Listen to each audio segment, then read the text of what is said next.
Hey, this is Doug Pointer from Better Dog Behavior Now. It's January 1st, 2021, and I'm coming to you today with a little tutorial on how to fix a common problem.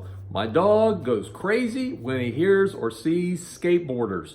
Now, there's some things that we need prior to solving this problem. The first thing is that you need a working knowledge of marker training. That's training with a clicker or training with a verbal mark. Most people, if they're going to use verbal markers, they use the word yes, said in a very pleasing fashion, but you need to have a knowledge of that for this tutorial to make sense.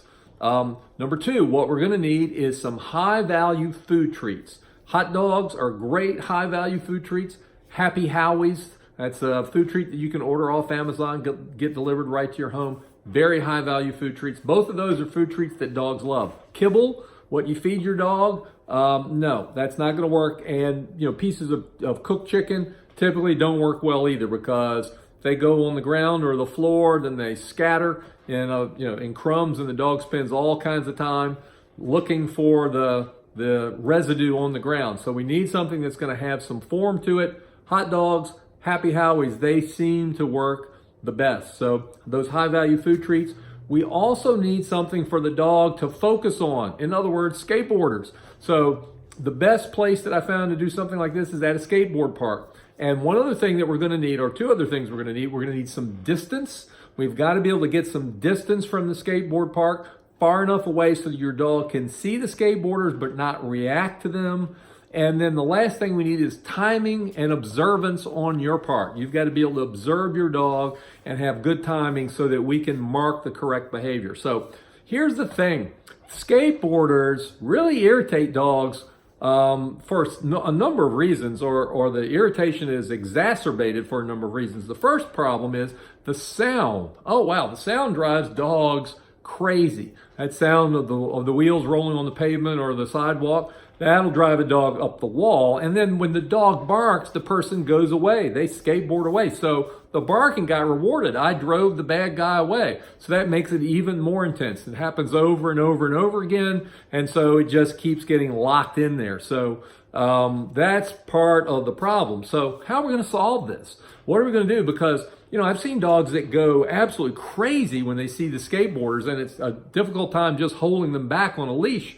And so this looks like it could be a very intense problem. Well, here's how we do it. We go to the skateboard park. Again, we're not going to get so close to the park that the dog reacts. We're going to get far enough away that the dog can see the skateboarders but not react to them. Now, how far is that? Well, it could be 50 yards. It could be 100 yards. I've seen it have to be 300 or 400 yards. I mean, that far away.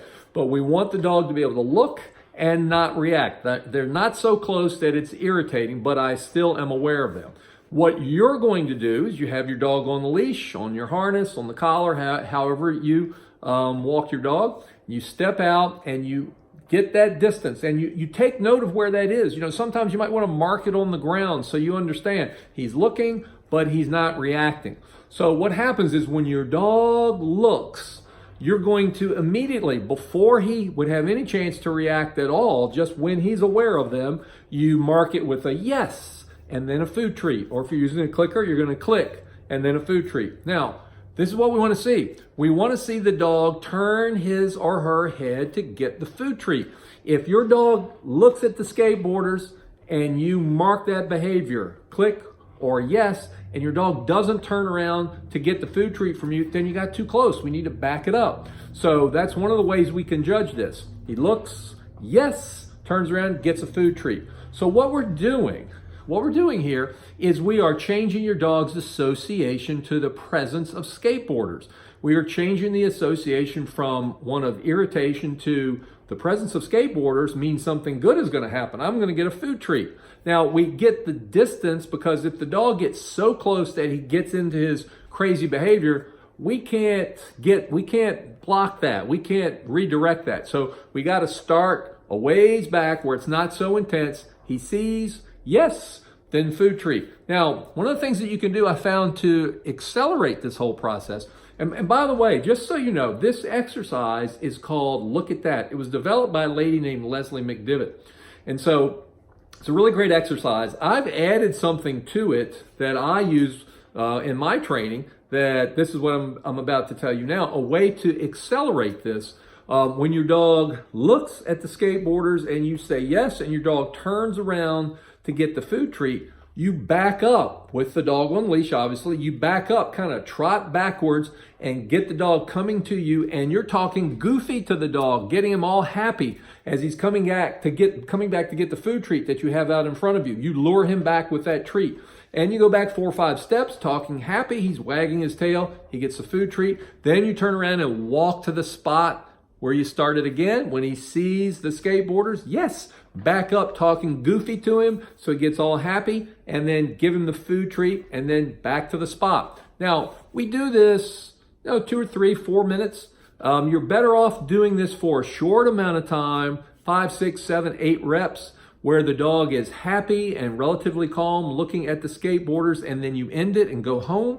Then you would be doing it over and over and over again to the point where your dog either got tired or your dog just lost it. I'm just tired of looking at these skateboarders and I'm going to bark. We don't want to end on a barking jag. We want to end on a good note. So you're better off doing short and sweet and then packing it up and going home and coming back and doing this, the next day, the next day, the next day.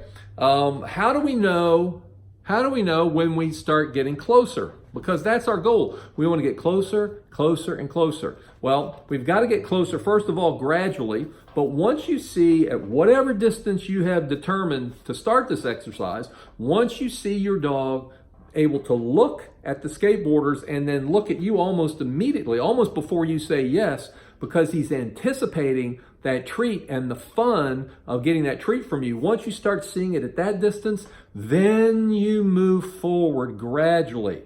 Now, gradually does not mean I go forward 50 yards. Gradually means I might move forward 10 feet and I start from that position. That's why this takes a little while.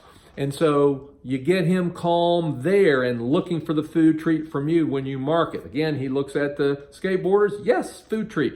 Now, once he's okay at that distance, then we can move it forward again.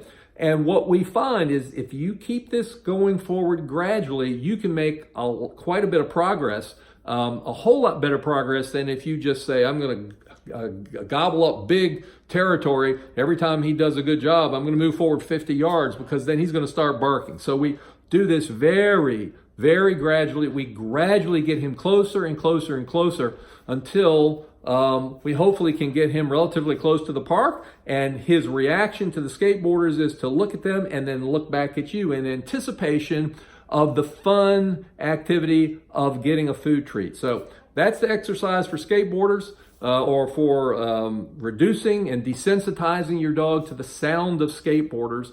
Hope this works for you. Try it. You can go to my website, www.betterdogbehaviornow.com. There's a free gift for you there. If you have any issues, you want to do a discovery session about your dog, I work with people all over the country. You can call me at 804-426-5866. Happy to talk with you. Hope this has helped you out. Hope this is a great start to 2021. Let's make this a better year than 2020. And we're looking for a better dog behavior now. Thanks.